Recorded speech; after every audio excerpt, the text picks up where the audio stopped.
Okay, hello students, कैसे हैं आप? तो एग्ज़ाम्स आ रहे हैं नज़दीक, मिड टर्म का एग्ज़ाम है। तो एग्ज़ाम्स का फियर होगा ही होगा आपको कि एग्ज़ाम्स में ये पर्टिकुलर टॉपिक आएगा ही आपका सबका, मिड टर्म में भी एंड प्री बोर्ड्स में भी।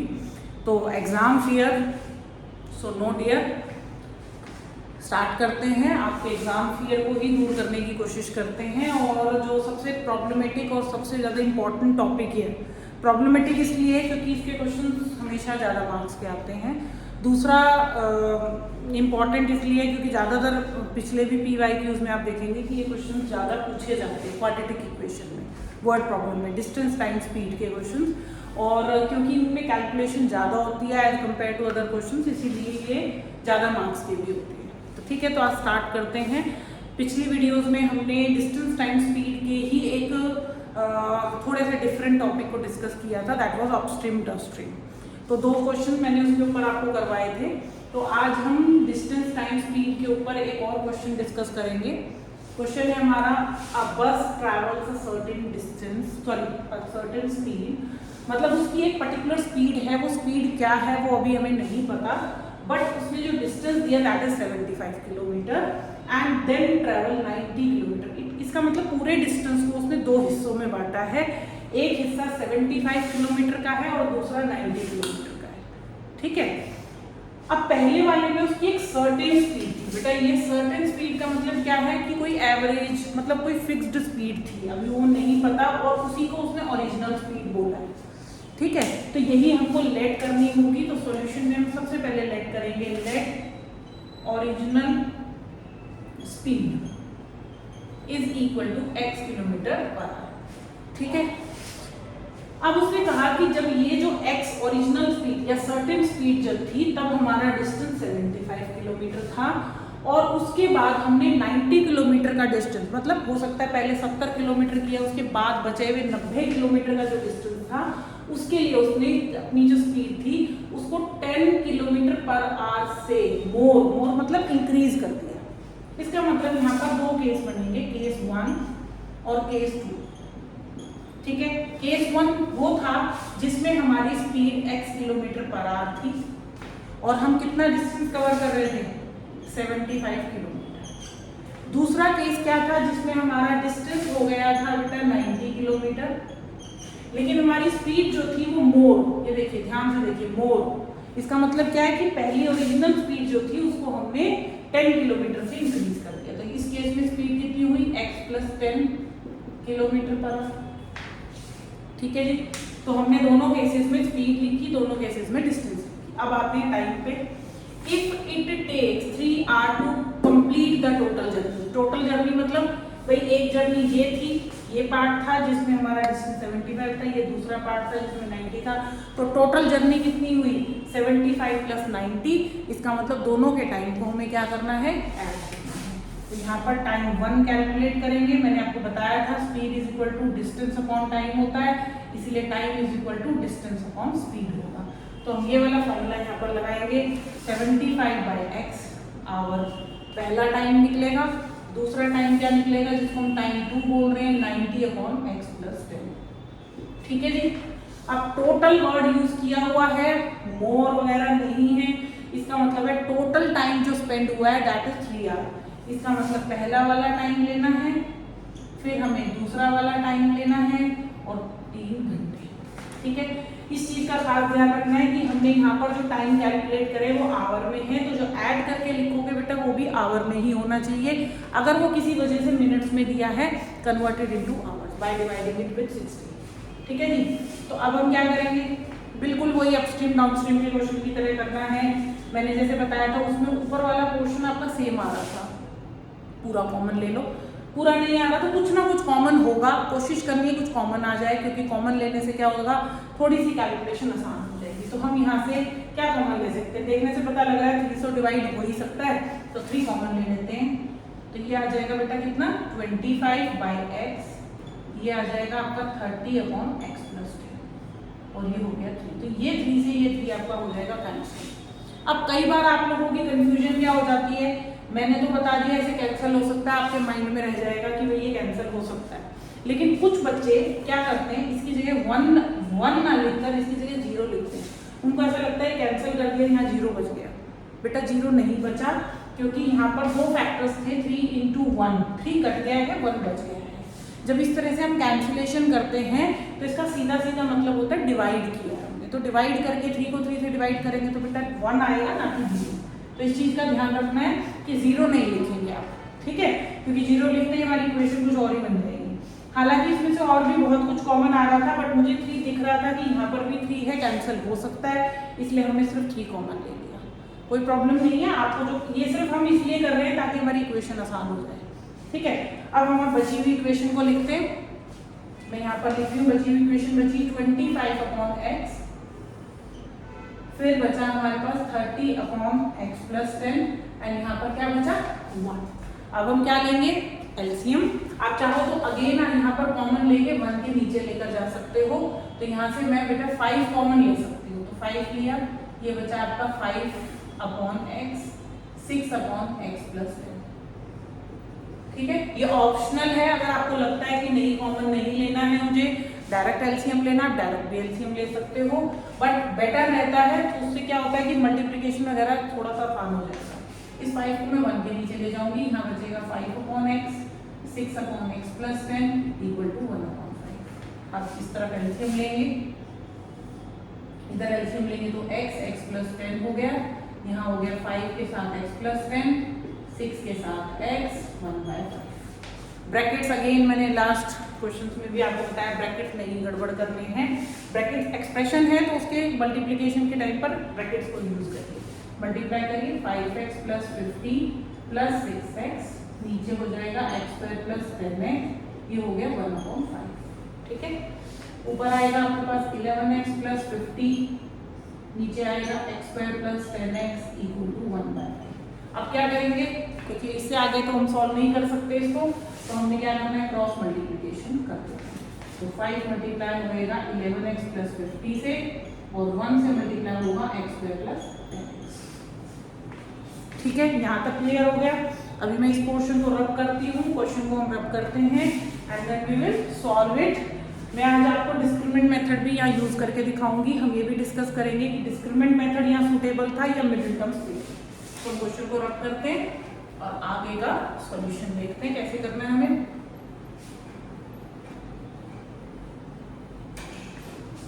सो देखिए हमारे पास इक्वेशन आई थी 5 11x + 50 = x² + 10x। मैंने यहाँ 1 से मल्टीप्लाई करके एज इट इज लिख लिया। 5 से करिए 55x + 250 = x² + 10x। ये पॉजिटिव है x² हमारा, तो इनको हम इधर लेकर आएंगे, यहाँ पर 0 छोड़ देंगे, 55x इधर माइनस हो जाएगा और 250 भी इसी तरफ आ जाएगा। तो 0 = x² - 45x - 250। ये हमारी क्वाड्रेटिक इक्वेशन है, ठीक है। यहाँ तक हम पहुँच गए। अब हमने क्या देखा कि भाई इक्वेशन में आप इसको ऐसे भी लिख सकते हो, 0 को इस तरफ भी लिख सकते हैं, ठीक है। वो थोड़ा इजी बनाने के लिए कि x² हमारा नेगेटिव ना आए। बाकी राइट हैंड साइड में देखने में थोड़ा अच्छा लगता है, बाकी कोई इशू नहीं है। आप राइट लिखो चाहे लेफ्ट लिखो, उससे कोई प्रॉब्लम नहीं है। अब यहाँ पर आकर कुछ बच्चे मिडिल टर्म स्प्लिटिंग कर लेते हैं, जिनका मिडिल टर्म वाला पोर्शन जो है बड़ा स्ट्रॉन्ग होता है, बट कुछ केसेस में क्या होता है कि बच्चा जो है फैक्टर ढूंढता रहता है। आप लोग स्ट्रगल करते हो क्या फैक्टर हो सकते हैं क्या नहीं हो सकते हैं। वैसे यहाँ पर अगर थोड़ा सा ओरली रफ में अगर कैलकुलेशन दिखाऊँ तो 250 के जो मोटे मोटे फैक्टर्स मुझे यहाँ नजर आ रहे हैं वो है 25 × 10 दिख रहा है, लेकिन मुझे कुछ देख कर समझ नहीं आ रहा कि भाई माइनस करने पर 45 कैसे आएगा। तो इतना स्ट्रगल करने की जरूरत नहीं है, क्योंकि इन क्वेश्चंस को करने के लिए हमारे पास टाइम बिल्कुल बाउंडेड लिमिटेड होता है। तो इतना ज़्यादा दिमाग नहीं लगाना है, क्योंकि ये हमेशा वैल्यूज 99% क्वेश्चंस के अंदर वैल्यूज इसी तरह की दिखाई देंगी आपको, 2 डिजिट या 3 डिजिट। उनमें मिडिल टर्म करना आसान नहीं होता है, इसीलिए हम डिस्क्रिमिनेंट मेथड, जिसको हम क्वाड्रेटिक फॉर्मूला भी बोलते हैं, वो अप्लाई करते हैं। उसके लिए सबसे पहले हमें डी निकालना है। इसी डी की वजह से इस मेथड का नाम डिस्क्रिमिनेंट रखा हुआ है। तो डी कैलकुलेट करते हैं, डी कैपिटल में लिखना है। फॉर्मूला होता है b² - 4ac। D what is D? किसी भी क्वाड्रेटिक इक्वेशन में जो x² का कोफिशिएंट होता है, कोफिशिएंट मतलब उसके साथ जो नंबर दिखाया है वो a होता है, x के साथ जो दिखाया होता है वो b है, नेगेटिव है या पॉजिटिव कुछ भी, वो पूरा ही लेना है, और जो बिना x के होता है उसको हम कांस्टेंट बोलते हैं। तो तो b की वैल्यू यहाँ पे -45 है, फिर a की वैल्यू 1 है और c की वैल्यू 250 नहीं है बेटा, नेगेटिव का 250 है। इस चीज को गलत नहीं करना है हमें। अब यहाँ पर 45 का आपको स्क्वायर करना है तो मल्टीप्लाई करिए, ये हो जाएगा बेटा आपका 1000। इसको हम मल्टीप्लाई करके देख लेते हैं 45 का। अगर आपको याद है आप डायरेक्ट भी लिख सकते हो।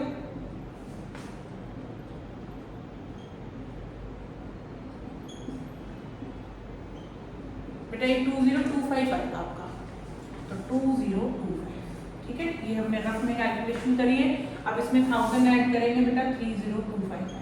अब यहाँ आके भी कुछ बच्चे या तो क्वेश्चन को छोड़ देते हैं या फिर आप स्ट्रगल करते हो कि कोई आपको बता दे कि इसका स्क्वायर रूट क्या होता है, क्योंकि जो हमारा आगे का मेथड है उसके लिए मुझे रूट डी कैलकुलेट करना होगा, ठीक है। आप में से कुछ बच्चे ऐसे भी हैं जो बहुत अच्छे से स्क्वायर रूट निकालना जानते हैं, बट कुछ बच्चे ऐसे भी हैं जो कि स्क्वायर रूट के अंदर कभी कभी प्रॉब्लम फेस करते हैं। तो मैं आपको स्क्वायर रूट कैलकुलेट करना भी सिखा रही हूँ कि ये स्क्वायर रूट अगर इतनी बड़ी वैल्यू आ गई तो हम कैसे कैलकुलेट, अगर याद है तो बहुत ही अच्छी बात है, बट कई बार हमें याद नहीं होता है या हम कंफर्म करना चाहते हैं। तो बेटा ये मेथड था, ये जो क्लास 8th में आपने स्क्वायर रूट टॉपिक पढ़ा था उसके अंदर हमने ये सीखा था।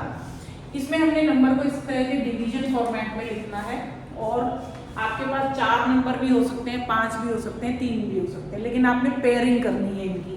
तो पेयरिंग करने के लिए हमेशा पीछे से पेयरिंग करनी है। देख रहे हो मैंने 25 की 2 और 5 की पेयरिंग की है, 3 और 0 की। कभी कभी ऐसा होगा पीछे से पेयरिंग करने लगोगे आप, आपका कोई नंबर और मतलब सिंगल बच जाएगा, कोई प्रॉब्लम नहीं है, उसको ऐसे ही छोड़ देना आपने।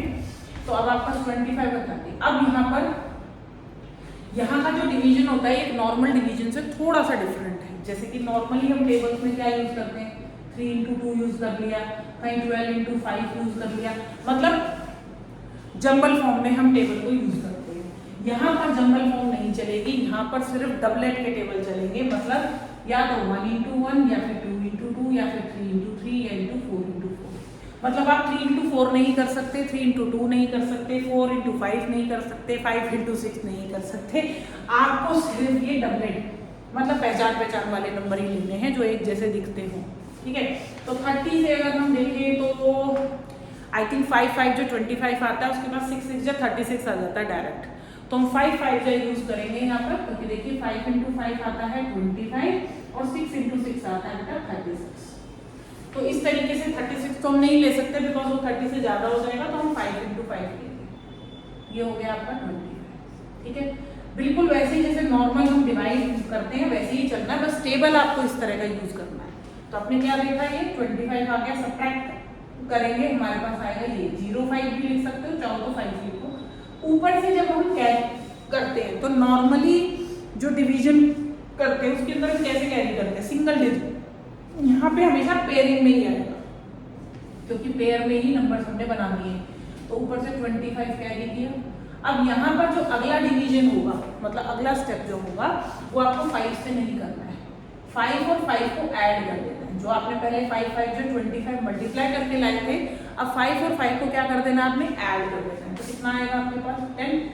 अब 10 के आगे एक डिजिट अप्लाई करेंगे, इसको रफ करते हैं। इसके आगे क्या करेंगे बेटा, एक डिजिट लगाना है। अब सोचो कि डिजिट क्या करना है, डिजिट जो होते हैं हमारे पास 0 से लेकर 9 तक आप कोई भी अप्लाई कर सकते हैं, लेकिन अब किस हिसाब से लगाना, कोई नियम कानून तो होना चाहिए उसका। तो हमने इसके आगे डिजिट, सपोज अगर आपने 1 0 आपके पास ऑलरेडी है, इसके आगे मैंने डिजिट लगा दिया सपोज 1, तो जो मल्टीप्लीकेशन होगा वो भी 1 से ही होगा। अगर आपने इसके आगे 2 लगाया तो आप मल्टीप्लीकेशन भी 2 से ही करोगे, अगर आप 3 लगाओगे तो 3 से ही करोगे।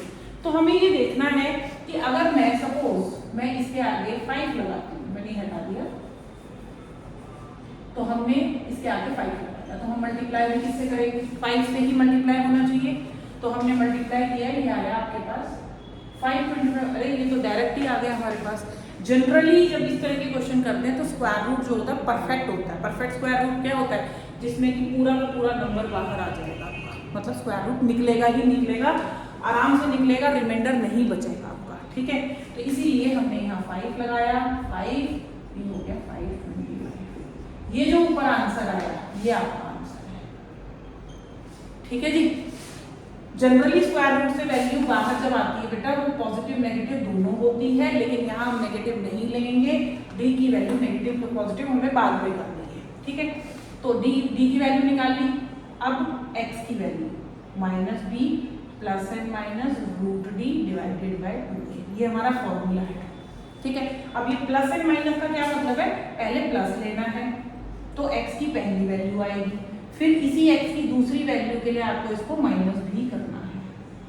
जनरली नेगेटिव लिया नहीं जाता है, लेकिन डिपेंड करता है कि नेगेटिव से आंसर कैसा आ रहा है आपका। तो आपको निकालने दोनों हैं, क्योंकि x जो है वो एक स्पीड है, तो अगर दोनों में से किसी एक की वैल्यू नेगेटिव आ गई तो हम उसको छोड़ देंगे, मतलब रिजेक्ट कर देंगे, भैया हमें नहीं चाहिए, नेगेटिव में स्पीड हम नहीं ले सकते। लेकिन आंसर दोनों हैं, क्योंकि डिस्क्रिमिनेंट मेथड या क्वाड्रेटिक फॉर्मूला आपको दोनों आंसर देगा, दो ही देगा। इसके पीछे भी मैं आपको रीजन बताती हूँ, आई होप आप में से कुछ बच्चों को शायद पता भी होगा कि इसके दो आंसर्स क्यों आते हैं। क्यों? क्योंकि ये क्वाड्रेटिक इक्वेशन है, क्वाड्रेटिक इक्वेशन की डिग्री होती है 2, इसीलिए उसके रूट्स भी कितने होते हैं 2। आपने चैप्टर 2 में भी पढ़ा होगा, एक को हम अल्फा बोला करते थे, एक को हम बीटा बोला करते थे। आप अल्फा बीटा भी बोल सकते हो, आप ये भी कह सकते हो कि x की दो वैल्यूज है, it all depends on you. यहाँ पर कोई जरूरी नहीं है, यहाँ पर हम x ही मेंशन करेंगे, वो इसलिए क्योंकि पता लग जाएगा कि x की कौन सी वैल्यू एक्सेप्ट करनी है, कौन सी नहीं करनी है, ठीक है। तो हम यहाँ वैल्यू डालते हैं, b की वैल्यू यहाँ पर क्या थी -45, तो हम माइनस b लेना चाहते हैं, तो -45 प्लस d की रूट d की जगह मैंने रूट d पहले ही निकाल लिया था जो कि था 55। अब नीचे a की वैल्यू बेटा यहाँ पर 1 है, क्योंकि x स्क्वायर का कोफिशिएंट यहाँ पर 1 है। इसको आपने थोड़ा सा सिंप्लीफाई कर लेना, माइनस माइनस हो जाएगा 1 प्लस 45 प्लस 55 डिवाइडेड बाय 2, ठीक है। इसको सॉल्व करेंगे तो ये आ जाएगा आपका 100 डिवाइडेड बाय 2 विच इज 50। तो ये एक आंसर तो हमारा 50 आ गया। अब इसी को नेगेटिव में देखते हैं, निकालना तो है ही ना, जिम्मेदारी है, निकालना पड़ेगा, नहीं निकालोगे मार्क्स कटेंगे आपके। आपको यहाँ पे दिखाना है, भले ही आप बाद में एक्सेप्ट मत करना कि भाई हम रिजेक्ट कर रहे हैं, बट कोई बात नहीं, निकालेंगे। माइनस बी की वैल्यू ये हो गई -55। कभी कभी बेटा ये पॉजिटिव भी आ जाती है, तो दोनों भी एक्सेप्ट हम कर सकते हैं, ठीक है। तो ये हो गया 45 minus 55 divided by 25 which is -10/2 which is -5। इसको हम लिख देंगे रिजेक्टेड, ठीक है।